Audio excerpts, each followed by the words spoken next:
NBC News. This is the CBS Evening News with Russ Mitchell. And good evening. Americans today are getting their first good look at a deal that overhauls the nation's financial system, changing nearly 70 years of the way banks and investment houses do business. Stacey Tisdale of CBS Market Watch looks at the deal between Republican leaders in the White House, which wipes out a chunk of FDR's New Deal. It's called the Financial Modernization Bill, and it's going to change the way you do your banking.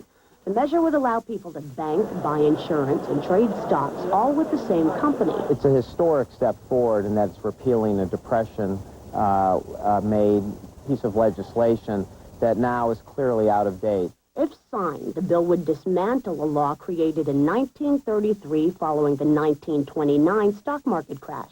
At the time, the government decided that banks should not be allowed to go into other financial businesses because they defaulted on so many loans contributing to the Great Depression. Today, the bill's promoters say these industries would be able to join forces, creating giant mega corporations to offer consumers one-stop shopping for services and ultimately save us money. Well, you're going to have a streamlined financial system. The Treasury estimates $15 billion a year in annual consumer savings. But consumer advocates simply don't like the new plan. If you give all your financial business, insurance, securities, mortgage, savings, to one company, it's going to have you by the neck. And it's going to be able to twist and turn and charge you whatever you want. Nader warns there's no system of checks and balances in this bill to stop these new financial supermarkets from raising fees.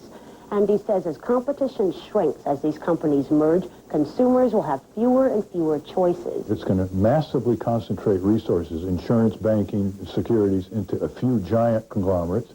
Another concern, the banking industry lobbied heavily for this bill, and critics say executives had businesses, not consumers' best interest in mind. As a group, the financial industry spent more than $300 million in 1997 and 8 on political donations and lobbying. Our belief is that this bill will give consumers more choices, lower costs, lead to more competition and efficiency. Since the White House is giving the financial reform bill its full support, it's even got die-hard Democrats sounding like fiscally conscious Republicans. Stacey Tisdale, CBS Market Watch, New York. As we just saw, part of the New Deal is already drawing fire from consumer groups. Another concern, in many cases, companies will be able to share confidential information about you with other companies and telemarketers. Lee Cowan explains. Critics charge the cost of financial modernization may be your own privacy. The worry? The amount of power a company holds when it knows your most personal health secrets, while at the same time approving your home loan or managing your stock portfolio. If you have prostate cancer, if you have AIDS, if you have breast cancer, if you have depression, a bank doesn't have a right to take your medical records and give them to 1,000 brokers in town and let them pour through your records. But the banking industry insists the legislation has actually added new protections. For example, consumers can now say no to a bank wishing to sell their information to a telemarketer, something banks can currently do without permission. What's more, making these mergers possible, proponents say, will make everyone's life easier. What's positive for the consumer about this bill is choice. The consumer will have the choice of doing one-stop shopping, which can bring greater convenience. All the same, many consumers agree it's a moot point. Keeping secrets in the information age is practically impossible anyway. I think that we have such a lack of privacy as it is that I really don't think it's going to make that much difference. The banking industry insists it will work hard to protect consumer privacy, and despite the efforts of consumer groups to stop them, bankers will likely get the chance to make good on that promise. Next week, the bill goes to Congress for a final vote, then it's off to the White House to be signed into law. Lee Cowan, CBS News, Capitol Hill. President Clinton today again brought up his idea of using Social Security surpluses to pay off the national debt. In legislation Mr. Clinton will submit Monday, money saved in debt interest would go to the Social Security Trust Fund. A spokesperson for House Speaker Dennis Hastert said Republicans would consider the proposal. Gay rights leaders are praising the decision by giant Boeing aircraft to give health care benefits to same-sex domestic partners of its workers. But the benefits apply only to salaried non-union employees. Left out are Boeing's unionized workers and unmarried heterosexual partners. There is another battle in the healthcare wars. This time the issue is a new policy that could mean a huge financial loss for hospitals, and the blame is being put on what some hospitals are calling an old enemy, health management organizations. Jacqueline Adams reports. Some nurses at New York City's Beth Israel Hospital are spending all their time not caring for patients, but justifying that care to HMOs. White count actually went down from 10 to 8.8. To rein in runaway healthcare costs, managed care companies have begun refusing to pay for part of a patient's hospital stay, retroactively, if the HMO decides that one day or two were wasted. The signal has to be sent to the hospital community that they need to figure out the best way in the briefest time to provide these services to the patient. The technique is called a day carve-out, and it's infuriating cash-strapped New York hospitals. This is the same mentality that gave us the one-day mastectomies. By law, a patient can't be forced to pay for the days, so the hospitals are stuck with the losses. In some cases, 30% of the days submitted for billing. The losses compounded the hospital's claim by the staff time needed to scramble for every dollar. We have a department that is almost 100% devoted to getting on the phones with the managed care companies to justify what's going on every single day on almost now every patient that the managed care company has. The HMOs claim they're trying to force the hospitals to extend their hours, to schedule more procedures on weekends, for example. The hospitals, though, say they're at the mercy of the doctors, who refuse to work 7 days a week. When your physician tells you should be in 5 days and your insurance company says you're going to be in 3 days, who are you going to believe? I believe the doctor. That's why the New York hospital lobby has begun pressuring lawmakers to end the day carve-out practice. HMO bureaucrats join. The hospitals claim it's a matter of survival, their survival. Jacqueline Adams, CBS News, New York. And still to come on tonight's CBS Evening News, Russian tanks close in on rebel forces in Chechnya. Also, are college superstars above the law? And everybody has a story, how a tragedy of the past still shapes one woman's present. Thanks, Shirley. You know, Tony, I've been thinking about life insurance again. We pay more for this coffee than we would for extra coverage. She's right. You know, you can get good life insurance for 39 cents a day. Probably from someone I never heard of. Mutual of Omaha. United of Omaha, one of the Mutual of Omaha companies, has a plan where your payments never go up and your benefits never go down. Good company. But I bet you still have to take a physical. No. And before you ask, you won't be turned down and your coverage can't be canceled. How much? And don't talk to me in units. No units. With this, you know what you're getting. Up to $20,000 worth of coverage. What, do you work for him, Cheryl? Actually, we bought the plan before Harry passed away. My husband had this great gift for always listening to me. Smart guy, huh, Tony? Call 1-800-428-0400 for your free information. That's 1-800-428-0400. Call now, 1-800-428-0400. What sets some people apart gives them the confidence to succeed on their own terms. It's no secret, it's the Wall Street Journal. Now you can have that confidence delivered for 13 weeks at just $36.75, just 57 cents a day. That's a 25% savings off our regular rate, which makes now a great time to try this limited time offer. Call now, 800-603-1600. That's 800-603-1600 for the Wall Street Journal. Fighting intensifying today in breakaway Chechnya. Rebels dug trenches to defend the capital of Grozny against an expected Russian assault. And David Hawkins tells us thousands of troops have surrounded the city. Russian forces are tightening the noose. Today, armored vehicles closed the last remaining highway in or out of Chechnya and are advancing on the capital, Grozny. Chechen fighters are digging defensive positions, waiting for the Russian onslaught. The Russians are continuing their campaign to crush Islamic rebels in the breakaway republic, despite increasing international concern over Russia's brutal and indiscriminate tactics.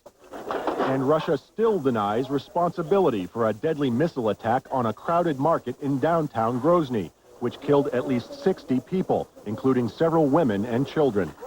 But the appalling carnage has prompted world leaders to urge Russia to halt its offensive and seek a peaceful solution to the conflict. Traveling in Africa today, U.S. Secretary of State Madeleine Albright called the marketplace attack deplorable and ominous.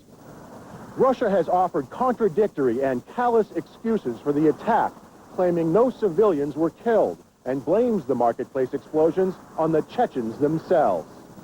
2/3 of the Russian people support the war in Chechnya, but they've been fed cheery propaganda from Russia's state-controlled media. Television and newspaper reports have minimized the number of military casualties and have all but ignored the mounting civilian death toll. All that could change soon. If Russian troops assault Grozny, the fighting is sure to be bloody. David Hawkins, CBS News, Moscow. Tragedy in Peru from deadly tainted milk. Health officials said today at least 28 youngsters died after drinking the milk in their village school, and another 20 have been hospitalized. The powdered milk apparently was prepared in a pot that had been used to mix insecticide for crops. And there is more to come on tonight's CBS Evening News. Fear of hepatitis at a West Coast tourist attraction. And California winemakers all stirred up over watery competitors.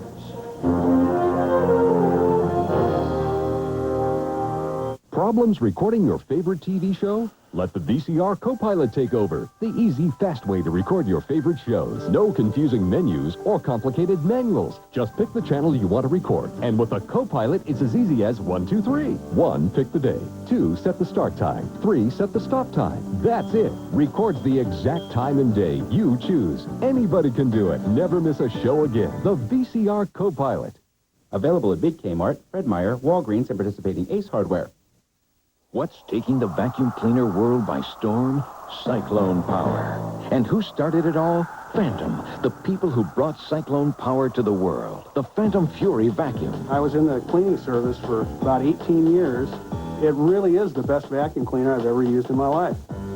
Only the power of 2 cyclones gives you the power of a Phantom vacuum. It's amazing. It picks up everything. Cyclone power with incredible maneuverability, flexibility, and the versatility of the Phantom Vacuum's exclusive squeeze-and-go cleaning wand. I couldn't believe how much it did. And you don't have to have bags. And a state-of-the-art HEPA filter. This machine works better than any machine I've ever worked with or used, ever. Call and get a free video of the Phantom Fury vacuum and discover the cyclone power and versatility of a Phantom from the people who brought cyclone power to the world. Call now. First, the Broncos try to shut down the Patriots' passing attack. Then, Flutie and the Bills look to get their magic back against the Seahawks. A doubleheader on CBS. Each year, it seems there are reports of college football players in trouble with the law. Last year, it was the Bruins from UCLA. This year, a leading Heisman Trophy contender, Florida State's Peter Warrick, faced charges of bilking a store. Jeffrey Kaufman reports a plea bargain returns him to the playing field. The man who may be the best college football player in America was back on the field with the Florida State Seminoles today, but some question whether Peter Warrick should be there. And I'll be glad to accept the plea. Warrick was caught stealing from a department store. A last-minute plea bargain reduced grand theft to petty theft, keeping Warrick out of jail and on the football field. I just feel so good that it's over and done with. You know, he's had to go through so much the last couple of weeks, and you know, you hate to see that happen to a great guy. Warrick is also a role model for another team of Seminoles at Southeast High School in Bradenton, Florida. It's been 4 years since he graduated, but you could feel Warrick's presence there last night. It all came as a big surprise to me. I was disappointed and discouraged when it happened. Some worry that Warrick's plea bargain sends a mixed message to the kids who want to follow him.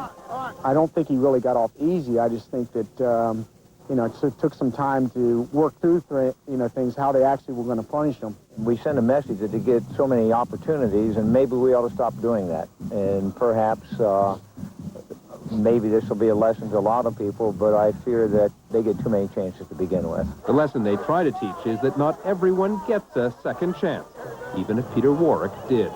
Jeffrey Kaufman, CBS News, New York. San Diego's SeaWorld says as many as 250 people may have been exposed to hepatitis A while eating at a park restaurant on the 11th and 21st of this month. A worker at Mama Stella's Italian restaurant tested positive for the disease yesterday. The park is offering free gamma globin shots for anyone who fears exposure. California's traditional vintners are up in arms, worried about an invasion of pretenders. They are called formula wines, wines that are modified with additives. John Blackstone reports on truth in labeling in wine country. In California's vineyards, winemakers say this year's harvest will produce some especially fine wine. But the people who have made Chardonnay a familiar name are worried that somebody is stealing their good name. We have products that are being allowed, labeled, to take the Chardonnay name and add other things to that and still be able to call it Chardonnay. The winemakers are concerned about something called formula wine, increasingly popular on store shelves. Formula wines have added ingredients, described only on the label as natural flavors. What the labels don't say is that those natural flavors may include fruit juice, sugar, even water. In fact, only 50% of what's inside these bottles and boxes may actually be wine. Much of the rest may not come from the grape, but from the tap. These wines are made by a recipe, and we don't know what the composition is of products like these. What particularly bothers winemakers is that formula wines use the names of the grape varieties on which many California vineyards have built their reputation and their business. Chardonnay, Cabernet, Zinfandel. We're trying to protect our consumers. We're also protecting our integrity of our product, because our product is something that I make a living on for the rest of my life. Formula winemakers, who were not available to talk on camera, say they are simply using the names of the grapes that go into their drinks. They say it's wine snobbery to reserve the name Chardonnay only for more expensive bottles. California's winemakers have asked federal regulators to require new labels for formula wines, making it clear these are creations of those who may have mastered the art of turning water into wine. John Blackstone, CBS News, Livermore, California. Coming up next on the CBS Evening News, homework for the 90s. Kids and parents selling door-to-door.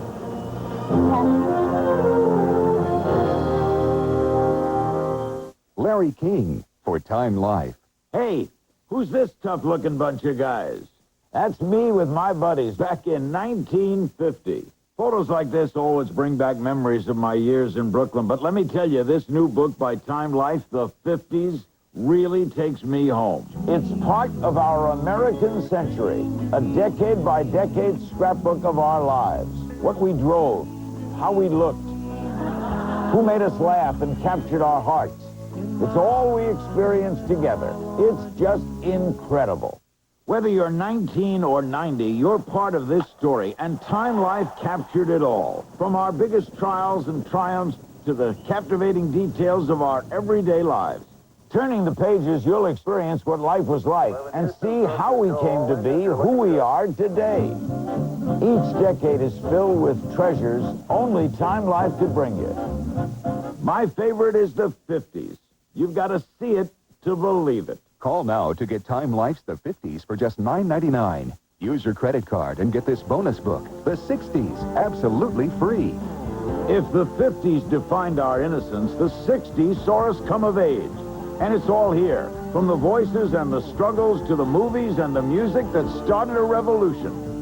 Call now to get the 50s for just $9.99. Use your credit card and get the 60s absolutely free. Then examine other decades without obligation.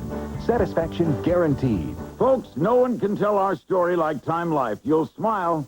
You may even shed a tear, but I guarantee you'll treasure these incredible books for years to come. So call now. Call 1-800-369-5588 to order Our American Century for $9.99 plus $3.99 shipping and handling. Use your credit card and get the 60s free, or send check or money order to Our American Century, Department 8, Richmond, Virginia, 23280. Elizabeth Dole pulls out of the president's race, plus Pat Buchanan plans to leave the Republican Party. Steve Forbes and Pat Robertson with what this means. Face the Nation Sunday. Parents of school-age children know that it's not just reading, writing, and arithmetic that spell success. At more and more schools and civic groups across the nation, youngsters are also fundraisers, selling products to benefit their organizations. It's a huge industry, and for many, a huge inconvenience. Nathaniel Walker's school needs new computers, but doesn't have enough money to pay for them. So the school is asking 7-year-olds like Nathaniel to sell candy and Christmas cards to raise the money. Since most kids would rather play video games than play salesman, schools offer incentives. Kids who don't sell much get a frog keychain. $700 can get them a musical instrument. Oh, Mama, That's what I thought she would like. The prize I want the most was that keyboard. The prizes are a strong motivator for the children, not so much for them to sell as much as for them to make us sell. So it motivates them to motivate us. And sure enough, Nathaniel recruited his mother, stepfather, and both grandmothers to peddle chocolate Santas and wrapping paper to neighbors, colleagues, and complete strangers. For many, it's an unwelcome intrusion. Every 5 minutes, somebody's coming up to you, "You're going to buy candy for me?" My reaction is get away. Buying isn't as bad as the selling, because I just had to do that last week. And the selling was just horrible. Selling can be so time-consuming that last year, Nathaniel's mother bought his whole quota herself. I actually ended up eating all of the candy, $1 a bar, 40 bars, by myself. Nathaniel and his family are typical of what one analyst calls an army of unpaid child and slave laborers for 115,000 schools nationwide. If somebody's earning 30 cents an hour putting together sneakers and they're under 16 years old, we call that child labor in this country, and we think it's horrible. So what makes it all right to send an 8-year-old out after dark for nothing at all in order to raise money for their school? Students and their parents bring in $3.5 billion a year. The schools only get about $1.5 billion of that, 46 cents on the dollar. The rest goes to manufacturers and middlemen. But school officials say it's a great deal more than they get if they simply ask for donations. And as difficult and unpleasant as fundraisers can be, American public schools and service groups say they are chronically underfinanced. And until that changes, the fundraisers will have to be a part of the way they do business.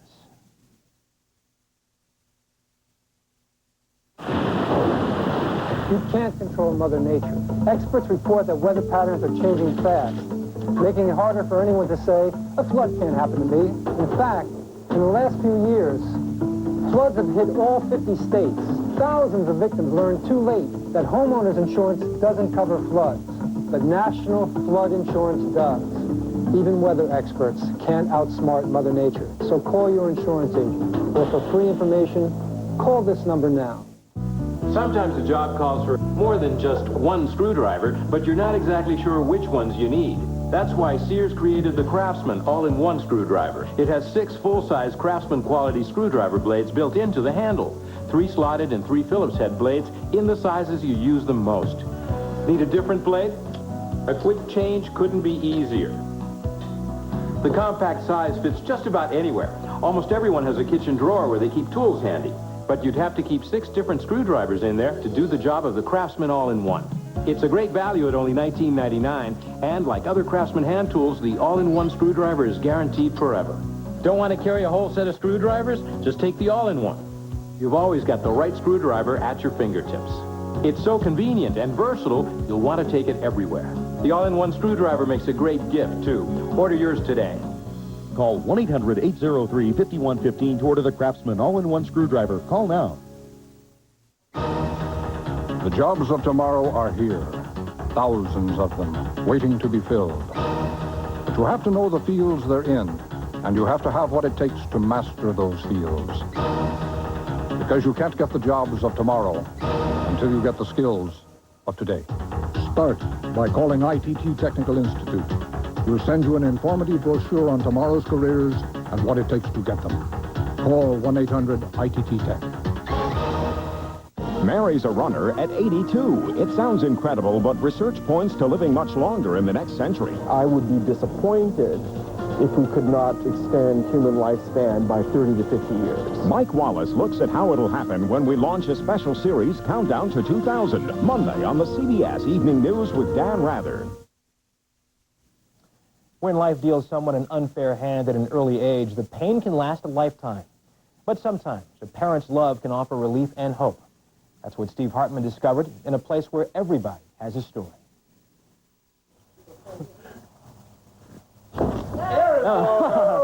Maricopa County, Arizona, near Phoenix. By its very nature, a random tour of America will eventually lead you to every corner. Here goes. Including the dark ones. Violet, last name Woods. The number rang to a tiny guest house. Violet doesn't even live here anymore, but her relatives do. Hello? And it was Tiffany Enns who picked up the phone. When you said you're from TV, I thought maybe they finally caught me and I'm going to jail. I wasn't sure. Tiffany has no logical reason to fear the law, but she often feels like somebody's after her, watching her, with cameras hidden in the lights, in the television, even in the eye of the elk.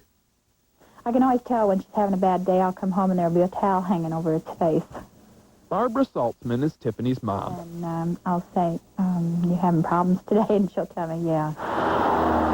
Tiffany has been diagnosed with paranoid schizophrenia. It's an inherited disease, but there's often something that triggers it.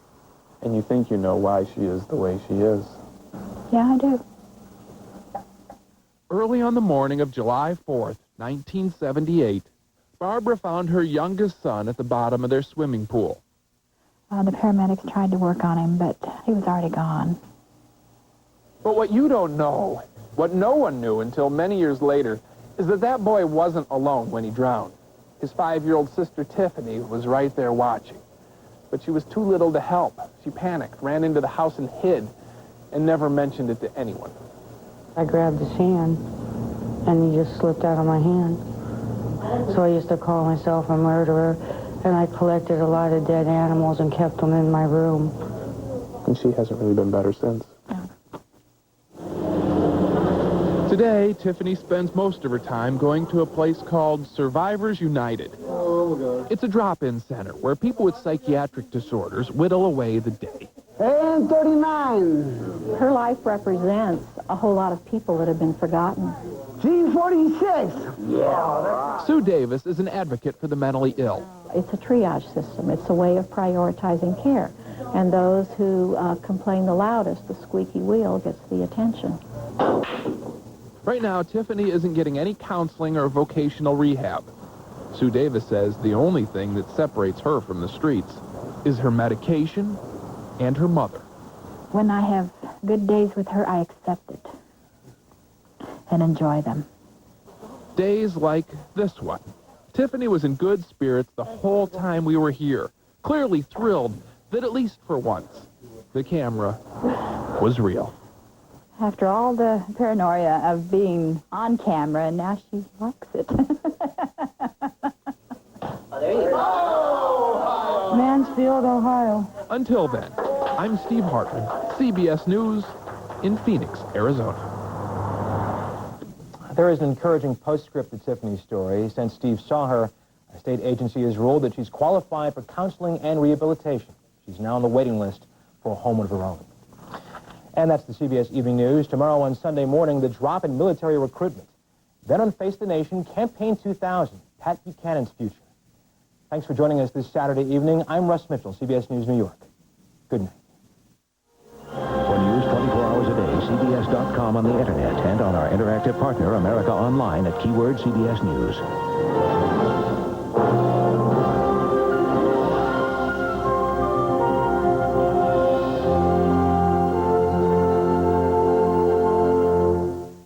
It seems many people are not interested in being all they can be, and the result has our military struggling. Just how bad does Uncle Sam need you? Find out with Charles Osgood this Sunday morning. Experience you can trust. CBS News. When we redesigned Dodge Neon, we gave it a longer wheelbase and more